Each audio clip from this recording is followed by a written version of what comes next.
No dia 1º de setembro de 1939, o mundo viu um exército que não conseguia compreender. A Polônia caiu em 27 dias, a França em 44. Países que haviam construído linhas fortificadas durante anos se desintegraram em semanas, enquanto seus generais ainda desenhavam setas nos mapas. É comum pensar que a Wehrmacht vencia por superioridade numérica ou pelo melhor equipamento. Isso não é verdade. Os franceses tinham mais tanques. Os soviéticos tinham muito mais soldados. Por que então? Porque a Wehrmacht lutava de forma diferente, não com o melhor ferro, mas com as melhores ideias. 9 conceitos táticos que transformaram um exército em algo que o mundo não via desde Napoleão. Blitzkrieg. Quando no dia 10 de maio de 1940, os tanques alemães avançaram pelas Ardenas, os generais franceses estavam convictos. Isso era impossível. As Ardenas são floresta densa, estradas precárias, rochas. Nenhum homem em sã consciência conduziria colunas blindadas por ali. Por isso mesmo, era exatamente lá que estavam as unidades de segunda linha com equipamento obsoleto. E foi exatamente ali que os alemães atacaram. Essa é a essência do Blitzkrieg, não a força do golpe, mas o lugar do golpe. A doutrina alemã exigia encontrar o ponto de menor resistência, concentrar a máxima densidade de blindados num fronte estreito e perfurar a linha inimiga como uma agulha fura um balão. Depois, não mais combate, mas uma corrida. Os tanques avançavam para a retaguarda inimiga sem parar para eliminar a infantaria cercada. A infantaria podia esperar. O objetivo principal eram os quartéis generais, os nós de comunicação, os depósitos de combustível. Matar não o corpo, mas o cérebro. Há aqui um detalhe técnico fundamental que costuma ser ignorado. Os tanques franceses em 1940 eram, em média, melhores do que os alemães.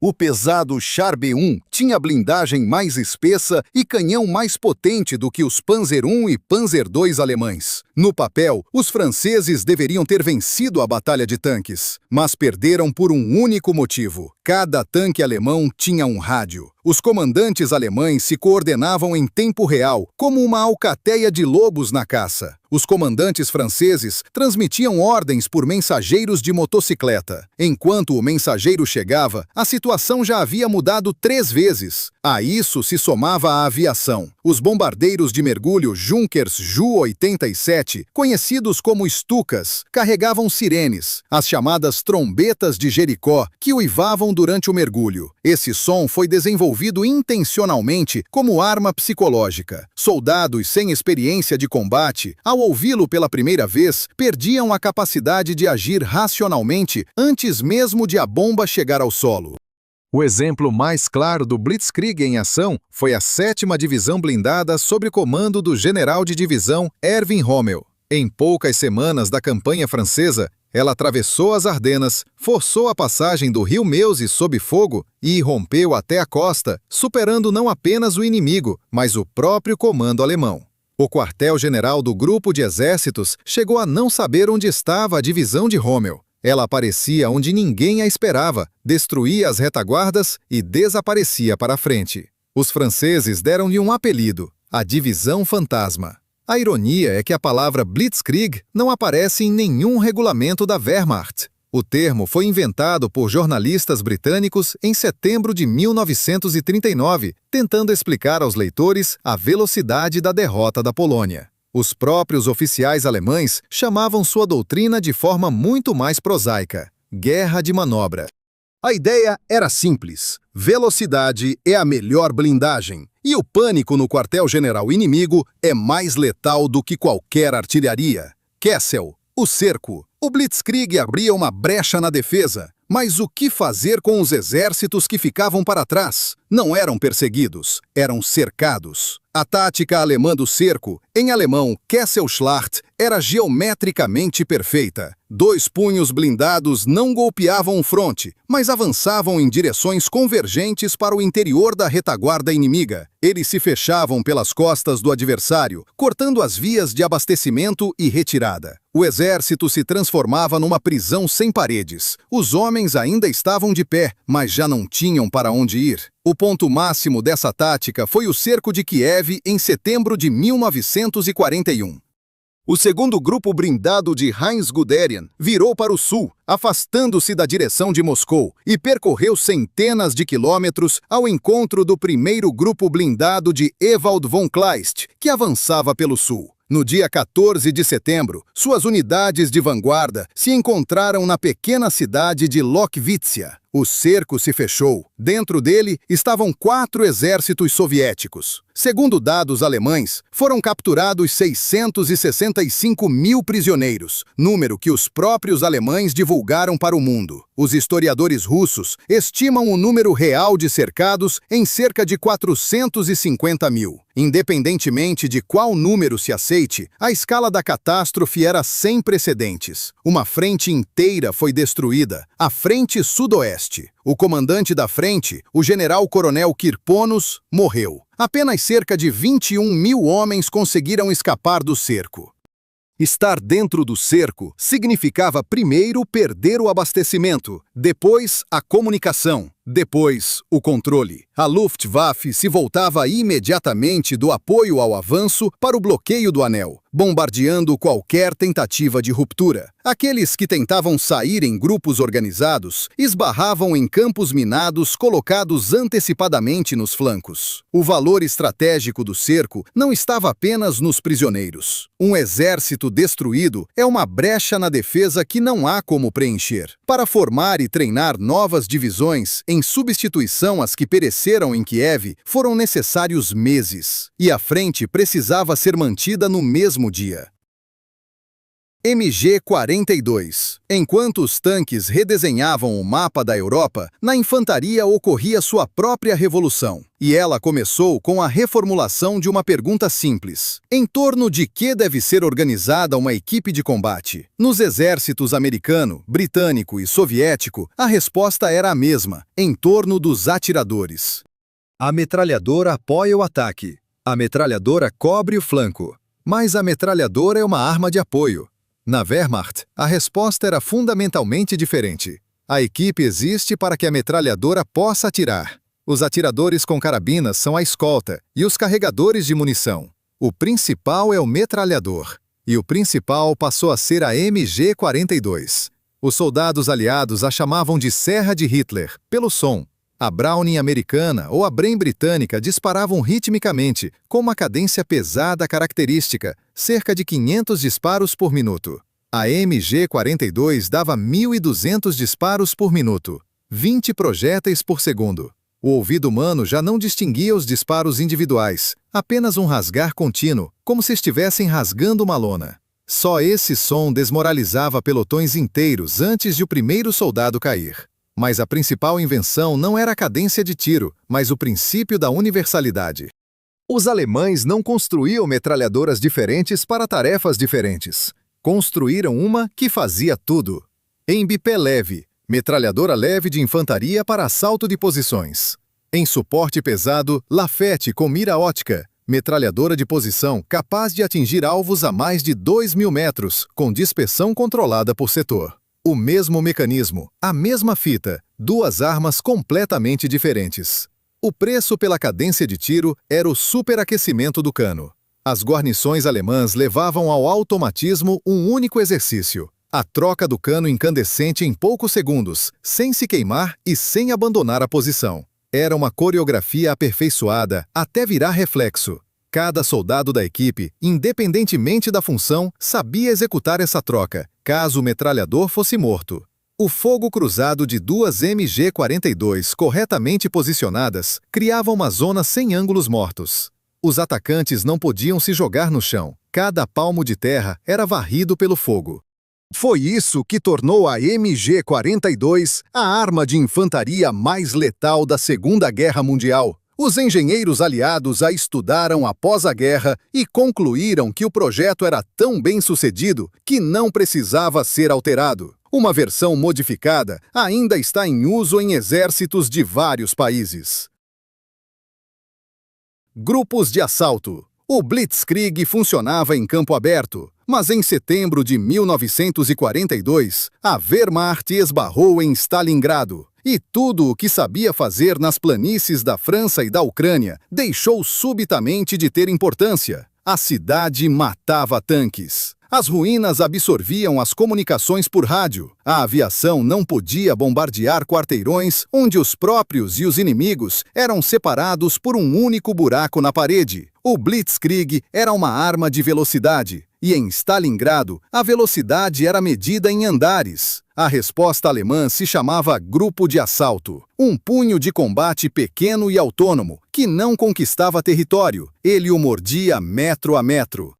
A composição era mista, sapadores com cargas explosivas, soldados de infantaria com pistolas metralhadoras, um lança-chamas e granadeiros. As carabinas longas ficavam na retaguarda, em corredores estreitos e porões, só atrapalhavam.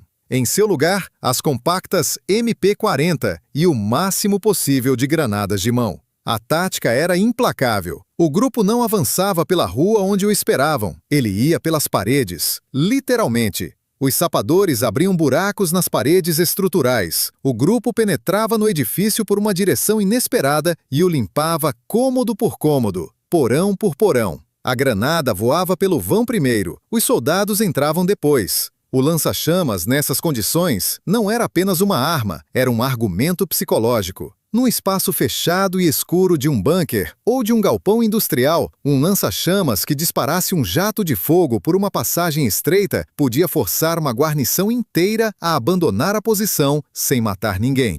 O medo se mostrava mais convincente do que a morte. Havia ainda outra invenção nascida da necessidade. Os grupos de assalto alemães se colavam deliberadamente às posições soviéticas, às vezes literalmente ao prédio ao lado. Isso se chamava abraçar o inimigo. A lógica era cínica. A artilharia soviética não podia atirar nos alemães sem acertar os seus próprios. Todo o poder de fogo que o Exército Vermelho tinha na outra margem do Volga tornava-se inútil enquanto a frente se mantivesse a uma distância de arremesso de granada. Foi em Stalingrado que os grupos de assalto se tornaram verdadeiramente um fenômeno de massa dos dois lados. Os comandantes soviéticos estudaram a tática alemã e a aplicaram contra os próprios alemães. Panzerkeil, a cunha blindada. Se os grupos de assalto eram o bisturi, a cunha blindada era a marreta. A doutrina alemã tratava o posicionamento dos tanques como uma ciência exata. Um ataque em avalanche desordenada, como os filmes retratam, era para ele sinal de falta de treinamento. As formações blindadas eram organizadas em geometria precisa, em cunha, em alemão Panzerkeil. E essa formação era pensada do primeiro ao último elemento. Na ponta da cunha estavam as máquinas pesadas. Os tigres e panteras, com sua blindagem frontal poderosa, absorviam todo o fogo de frente. O tigre resistia a impactos diretos de projéteis que atravessavam qualquer outro tanque. A pantera, com seu canhão de 75 mm de cano longo, destruía os tanques soviéticos antes que estes pudessem entrar na zona de fogo eficaz de resposta. Essas máquinas não se escondiam, atraíam o fogo deliberadamente. Atrás delas, abrindo-se para trás como as asas de uma ave de rapina, seguiam os mais leves Panzer IV. Sua tarefa era outra, não absorver os golpes, mas destruir o que tentasse contornar a ponta pelos flancos. Os antitanques soviéticos que tentavam se aproximar pelo lado eram atingidos pelas máquinas laterais antes de conseguirem mirar. Para uma guarnição de artilharia inimiga, essa formação representava um problema matematicamente cruel. Atira na ponta. O projétil ricocheteia na blindagem frontal do tigre ou se perde no plano inclinado da pantera. Tenta mirar no flanco. Já foi visto e está sendo atingido pelas máquinas laterais da cunha. Não existia posição ideal para atacar a cunha. Em Kursk, em julho de 1943, os alemães aplicaram essa formação nos maiores ataques blindados de toda a guerra. O comando soviético conhecia antecipadamente a formação e instruiu especificamente as tripulações a não entrar em confronto frontal com as máquinas pesadas da ponta, mas a usar a velocidade do T-34 para contornar e golpear os flancos a 500 metros. Era um embate não apenas de equipamentos, mas de conceitos. PAC Front. Em 1943, a Wehrmacht havia perdido a iniciativa. O Exército Vermelho aprendera a combater. Os exércitos blindados soviéticos avançavam em ondas, e os canhões anticarro isolados, posicionados pelo esquema clássico ao longo das trincheiras, eram destruídos antes de conseguir disparar 2 vezes. A guarnição abria fogo, se revelava e recebia imediatamente um projétil de resposta. Os artilheiros alemães mudaram as regras. Em vez de canhões isolados, reuniam uma bateria de 8 a 10 bocas de fogo numa única posição sob o comando de um único oficial. Os canhões PaK-40 de 75 mm, que penetravam a blindagem de qualquer tanque soviético a até 800 metros, eram colocados lado a lado em caponeiras cuidadosamente camufladas. Por perto ficavam frequentemente os canhões antiaéreos de 88 mm, adaptados para uso contra tanques. Uma arma que a 2 quilômetros destruía tudo que a União Soviética tinha em serviço.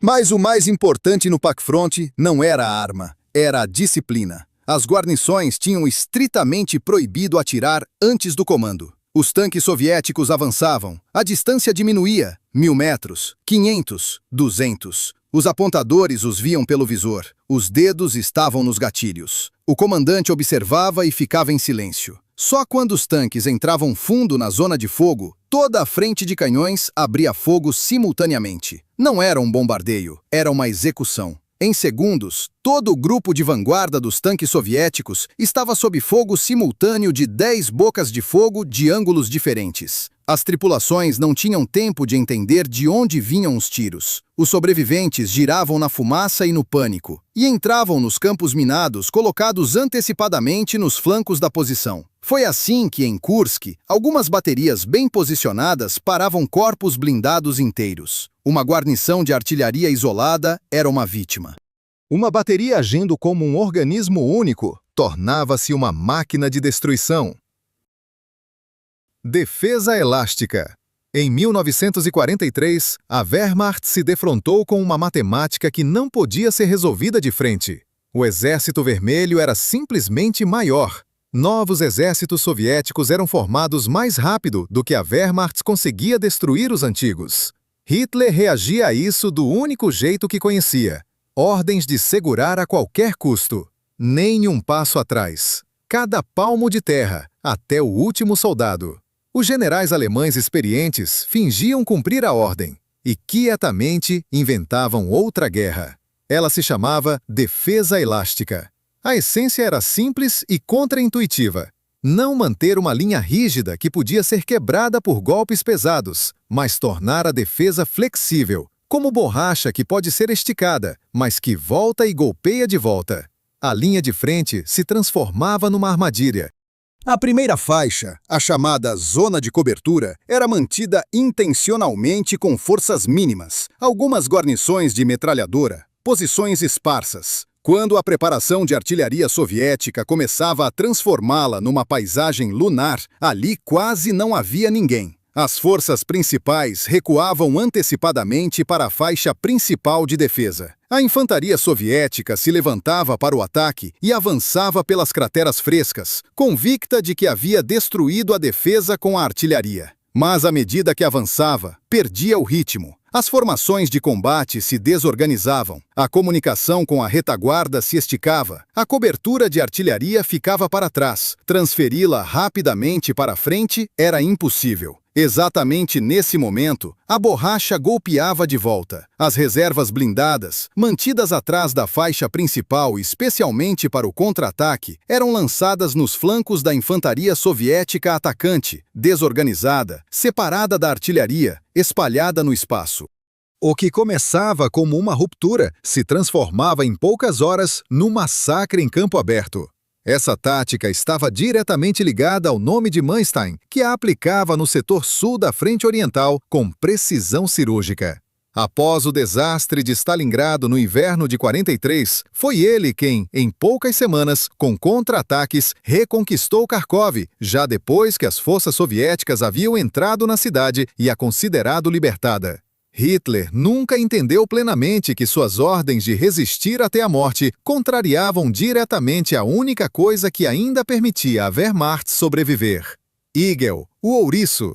Mas havia momentos em que não havia para onde recuar. A frente se despedaçava, o cerco se fechava e unidades dispersas se encontravam no interior das linhas soviéticas sem abastecimento e sem comunicação.